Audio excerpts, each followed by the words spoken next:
అన్యాయం ఎదురైతే వీరోచితంగా పోరాటం చేసిన మల్లు స్వరాజ్యం, భీమిరెడ్డి నరసింహారెడ్డి, రావి నారాయణ రెడ్డి, ధర్మ భిక్షం లాంటి నాయకులు ఈ నల్లగొండ గడ్డ మీద నుంచే ప్రాతినిధ్యం వహించి సాయుధ రైతాంగ పోరాటం నుంచి ఎర్ర జెండా పోరాటం వరకు ఈ నల్లగొండ గడ్డ ముందు బాగాన నిలబడి పోరాటం చేసింది.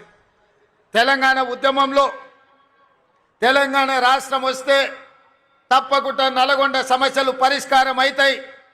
ఆనాడు డాక్టర్ వైఎస్ రాజశేఖర రెడ్డి గారు ముఖ్యమంత్రిగా ఉన్నప్పుడు నల్లగొండ జిల్లా నుంచి మంత్రులుగా ఉన్న పెద్దలు జానారెడ్డి గారు, శాసనసభ్యులుగా కోమటిరెడ్డి వెంకటరెడ్డి గారు తీసుకొచ్చిన ఎస్ఎల్బిసి ప్రాజెక్టు కావచ్చు, ఉదయ సముద్రం బ్రాహ్మణవెల్లి కావచ్చు, ఈ ప్రాంత ప్రాజెక్టులను పూర్తి చేసి తరతరాలుగా మిమ్మల్ని పట్టి పీడిస్తున్న ఫ్లోరైడ్ సమస్య, నల్గొండ జిల్లాలో మారుమూల తండాలలో ఉన్న పేదవాళ్ళు కూలి కోసం వెళ్ళాలంటే నడుమొంకర, కాళ్ళొంకర, చేతులొంకర ఉన్న బిడ్డల్ని వదిలి వెళ్ళలేక ఆ పిల్లలు బయటికి వెళ్తే వచ్చే ఇబ్బందులను దృష్టిలో పెట్టుకొని కన్న పిల్లల్ని కూడా మంచాలకు కట్టేసి కూలి పనులకు వెళ్తూ ఫ్లోరైడ్ మహమ్మారి బారిన పడ్డ ఈ నల్లగొండ మంచి తాగునీరు వస్తే ఈ ప్రాంతంలో కృష్ణానది జలాలు ప్రవహిస్తే మీ ఫ్లోరైడ్ సమస్య తీరుతుందని అనుకున్నారు.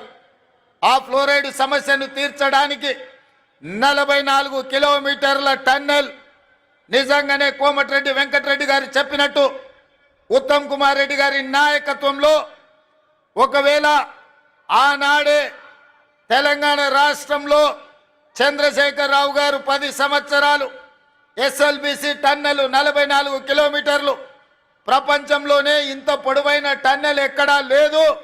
టన్నెల్ బోర్ మిషన్ ద్వారా అత్యంత అధునాతనమైన సాంకేతిక నైపుణ్యంతో ఆ టన్నెల్ను పూర్తి చేసి నల్గొండ జిల్లాకు దాదాపుగా 3.5 లక్షల ఎకరాలకు నీళ్లు ఇవ్వడమే కాకుండా 500 పైగా గ్రామాలకు తాగునీటిని ఇవ్వడం ద్వారా శాశ్వతంగా ఫ్లోరైడ్ మహమ్మారిని పాతి పెట్టాలి అని ఆనాడు ప్రణాళికలు సిద్ధం చేశారు.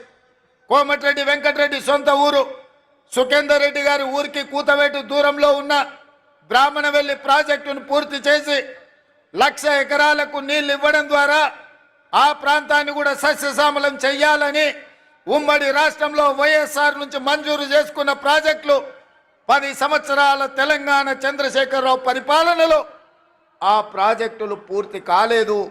ఉమ్మడి రాష్ట్రంలో సమైక్య పాలనలో జరిగిన అన్యాయం కంటే చంద్రశేఖరరావు గారి పరిపాలనలో నల్గొండ జిల్లా నిర్లక్ష్యానికి లోనైంది, అభివృద్ధిని నోచుకోలేదు.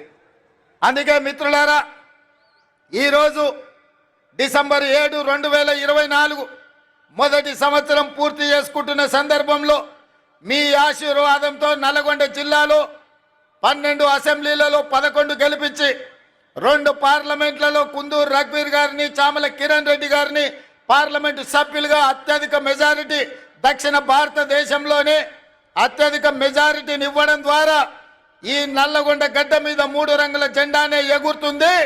మీ భుజాలు కాయలు కాసేలా ఈ జెండాను మోస్తాం, అవసరమైతే ఊపిరైనా వదులుతాం, కానీ కాంగ్రెస్ పార్టీ జెండాను వదలము అని నిరూపించిన వీర సైనికులు కాంగ్రెస్ పార్టీ కార్యకర్తలు ఈ నల్లగొండ గడ్డ మీద ఉన్నారు. మరి ఇంత మెజారిటీ ఇచ్చి ఈనాడు ఇందిరమ్మ రాజ్యంలో మీరు ప్రభుత్వాన్ని ఏర్పాటు చేసినప్పుడు మా బాధ్యతగా భావించి మొట్టమొదట పెద్దలు ఉత్తమ్ కుమార్ రెడ్డి గారికి సాగునీటి పారుదల శాఖ మంత్రిగా వారికి బాధ్యతలు అప్పచెప్పిన సోనియా గాంధీ, రాహుల్ గాంధీ, మల్లికార్జున్ ఖర్గే గారు ముందు నేను ఒకటే మాట స్పష్టంగా చెప్పిన, నల్గొండ ప్రాంతం చైతన్యం గల ప్రాంతం. నల్గొండ ప్రాంత ప్రజలు చాలా మంచి వాళ్ళు. మంచిగా ఉన్నంతసేపు, వాళ్ళ మంచి కోరుకున్నంతసేపు మనకు అండగా నిలబడతారు. ఎప్పుడైతే వాళ్లకు మన పట్ల అనుమానం వచ్చినా వాళ్ళ అభివృద్ధిని అడ్డుకుంటే బండకేసి కొడతారు నల్గొండ జిల్లా ప్రజలని చెప్పడం ద్వారా మీ బిడ్డని, మీ నాయకుని ఉత్తమ్ కుమార్ రెడ్డి గారిని ఈరోజు సాగునీటి పారుదల శాఖ మంత్రిగా చేసి మీ జిల్లాలో ఉండే పెద్ద ప్రాజెక్టులు కావచ్చు, చిన్న ప్రాజెక్టులు కావచ్చు, కానీ పిల్లాయి కాలువ కావచ్చు, ధర్మారెడ్డి కాలువ కావచ్చు, భువనగిరి ప్రాంతంలో మా కుంభమణిలు అడిగే ప్రాజెక్టులు కావచ్చు, ఈ రోజు మునుగోడు దేవరకొండ ప్రాంతానికి నీళ్లు ఇవ్వడం విషయంలో కావచ్చు, ఏది ఏమైనా నగరేకల్ ఏ ప్రాంతమైనా తుంగతుర్తైనా ఖచ్చితంగా మీ ప్రాజెక్టులు పూర్తి చేయడానికి అవసరమైన నిధులు ఎన్ని కావాలన్నా ఎన్ని వేల కోట్ల రూపాయలైనా అడగవలసిన అవసరం లేదు. మీరు బాజాప్తా తీసుకోండి అని మా ఆర్థిక మంత్రి ఉప ముఖ్యమంత్రి వర్యులు బట్టి విక్రమార్క గారు ఈరోజు అనుమతి ఇచ్చిండ్రు. అందుకే ఇవాళ మంత్రులందరినీ ఉప ముఖ్యమంత్రి గారి తరఫున ఈరోజు ఈ తెలంగాణ రాష్ట్ర ముఖ్యమంత్రిగా నల్గొండ జిల్లా ప్రాజెక్టులు ఎస్ఎల్బిసి కావచ్చు, బ్రాహ్మణవెల్లి కావచ్చు, పిలాయి కాలువ కావచ్చు, ధర్మారెడ్డి కాలువ కావచ్చు, ఈ ప్రాంతానికి కృష్ణా నది జలాలను ప్రవహింపజేయడం ద్వారా ఈ నల్గొండ జిల్లాను సస్యశ్యామలం చేసి తెలంగాణకే కాదు దేశానికే తలమానికంగా ఆదర్శంగా నిలబెట్టాలన్న ఆలోచన ఈరోజు మన ప్రభుత్వం చేస్తున్నది. ఇదే కాదు, ఉత్తమ్ కుమార్ రెడ్డి గారు సాగునీటి పారుదల శాఖ మంత్రిగా, సివిల్ సప్లైస్ మినిస్టర్గా ఈరోజు బాధ్యత వహిస్తూ మేము ఆనాడు చెప్పినాం వరి పండించండి అని.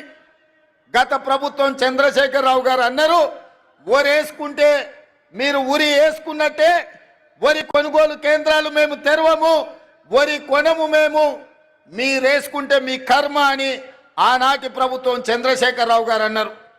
కానీ మేము అధికారంలోకి వచ్చిన తర్వాత సివిల్ సప్లైస్ మినిస్టర్గా ఉత్తమ్ కుమార్ రెడ్డి గారితో మాట్లాడి ఈనాడు ఐకేపీ కేంద్రాలు 8,500 ఐకేపీ కేంద్రాలు తెలంగాణలో 4 మూలల తెరిపించడం ద్వారా వరి పండించండి, కనీస మద్దతు ధరనే కాదు 500 రూపాయల బోనస్ ఈ తెలంగాణ రాష్ట్ర రైతాంగానికి ఇస్తామని పిలిపించి నల్గొండ జిల్లాలో 5,12,000 ఎకరాల వరి పండించే రైతులు దేశానికి ఆదర్శంగా నిలబడ్డారు.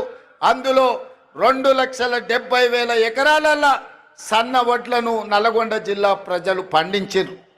అందుకే ఈరోజు 3 రోజుల్లో మీ అమ్మిన వడ్లకు పైసలు ఇవ్వడమే కాదు 500 రూపాయల బోనస్ ఇవ్వడం ద్వారా రైతు అంటే ఆత్మగౌరవంతో బ్రతకాలి.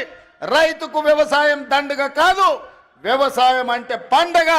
ఆ పండగ ప్రజా పాలనలో ఇందిరమ్మ రాజ్యంలో జరగాలి అని ఇవాళ మీకందరు కూడా వరి పండించిన వాళ్ళు గుండెల మీద చేతులు వేసుకొని నిశ్చింతగా నిద్రపోయేటట్టు ఈరోజు మన ప్రభుత్వం ప్రయత్నం చేస్తున్నది.